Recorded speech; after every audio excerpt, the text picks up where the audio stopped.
ஆப்கானிஸ்தானில் தலிபான்களின் ஆட்சியால் 14 லட்சம் சிறுமிகளின் கல்வி பாதிக்கப்பட்டு ஒரு தலைமுறையின் எதிர்காலம் ஆபத்தில் உள்ளதாக யுனெஸ்கோ அமைப்பு தெரிவித்துள்ளது.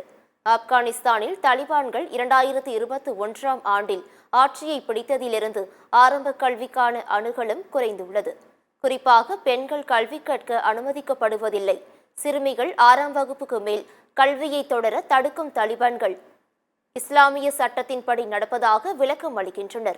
தலிபான்களின் இந்த நடவடிக்கைகள் குழந்தை தொழிலாளர் மற்றும் ஆரம்ப கால திருமணங்களின் அதிகரிப்புக்கு வழிவகுக்கிறது. 2019ஆம் ஆண்டில் 68 லட்சம் குழந்தைகள் கல்வி கற்று வந்த நிலையில் 2022ஆம் ஆண்டில் 57 லட்சமாக குறைந்தது. தலிபான்களால் தற்போது வரை 14 லட்சம் சிறுமிகள் தங்கள் பள்ளி படிப்பை இழந்துள்ளனர்.